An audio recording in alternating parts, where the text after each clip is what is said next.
Hello everyone, welcome back to Panesia Tutor. As you guys already know, Union Budget 2024-25 present हो चुका है by our Finance Minister Nirmala Sitharaman and इस साल के budget में numerous changes आए related to our Income Tax Act, जो एक बहुत ही crucial role play करता है for shaping the financial structure of our country.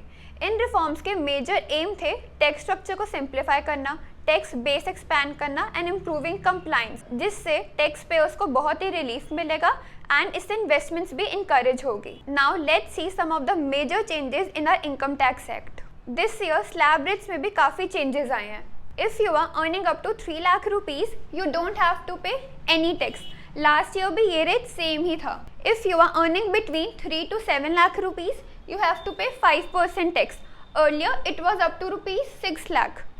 If you are earning between 7 lakh to 10 lakh rupees you have to pay 10% tax, and if you are earning between 10 lakh to 12 lakh you have to pay 15% tax. Basically tax rates तो same ही है, बस slab rates में ही changes आए हैं and last two slab rates में कोई चेंजेस नहीं आया है. If you are earning between 12 to 15 lakh you have to pay 20% tax, and if you are earning more than 15 lakhs you have to pay 30% tax. Now let's see some of the major changes in deduction. The standard deduction has been increased from 50,000 to 75,000 rupees for salaried employees and pensioners. According to our finance minister, a salaried employee up to 17,500 rupees save कर पाएंगे under our new tax regime. Next change is deduction of family pension limit has been increased from 15,000 to 25,000 rupees. Next is employers की contribution भी NPS में 10% से 14% तक कर दी गई है for non government employees. So now let's talk about some of the major changes in TDS and TCS provision. First change is in section 192. Like for instance, अगर आपको एक एम्प्लॉय है, उसने एक न्यू कार परचेज की है for ₹20 lakh, तो उस पर उसे टीसीएस कलेक्ट हुआ होगा. फॉर एग्जाम्पल, अगर आप उसे 50,000 रुपीज़ एवरी मंथ पे कर रहे हो एज सैलरी, तो अर्लियर आप उस पर टीसीएस के एडजस्टमेंट नहीं करते थे, बस टीडीएस ही डिडक्ट हुआ करता था.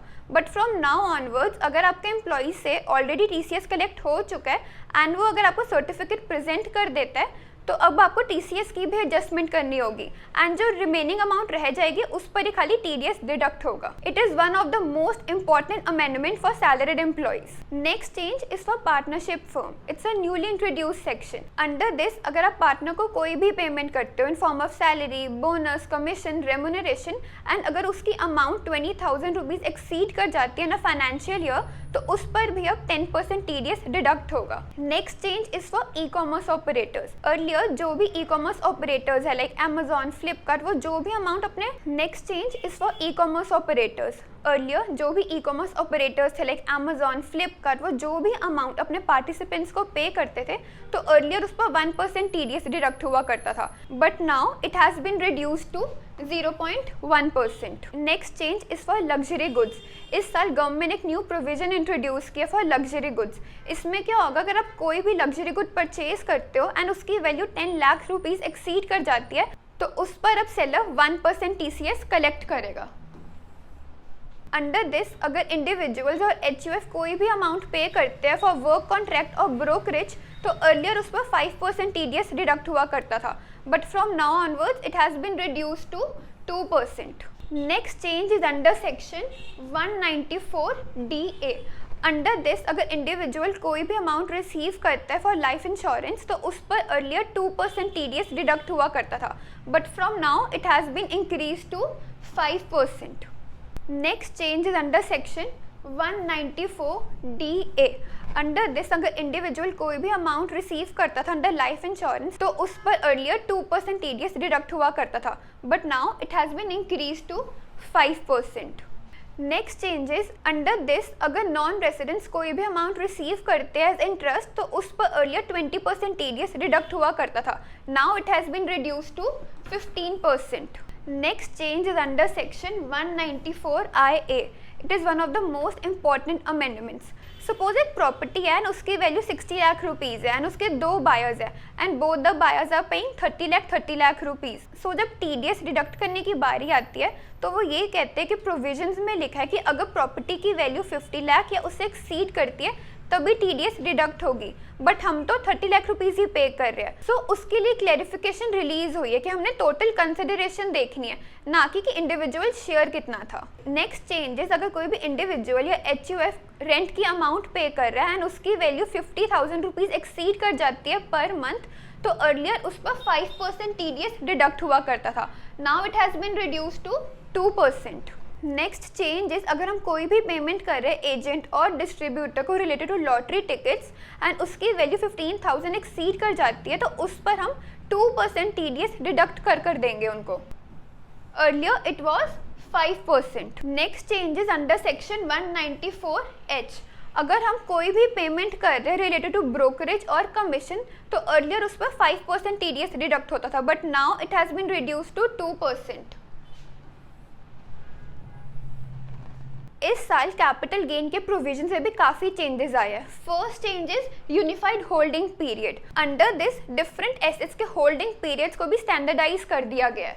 Like for listed securities holding period को 12 मंथ्स कर दिया गया है to qualify as long term capital gain, and for other assets and unlisted shares holding period को 24 मंथ्स तक कर दिया गया है to qualify for long term capital gain. Short term capital gain के टैक्स रेट में भी चेंजेस आया है, अंडर दिस टैक्स रेट में भी चेंजेस आया है। For short term capital gain tax rate has been increase to 20%, earlier it was 15%।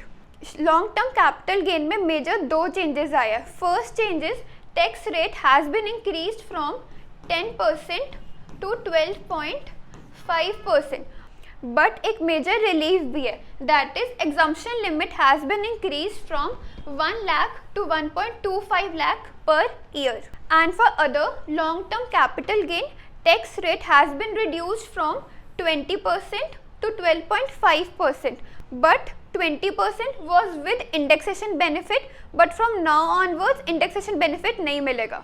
Now let's see some other major changes.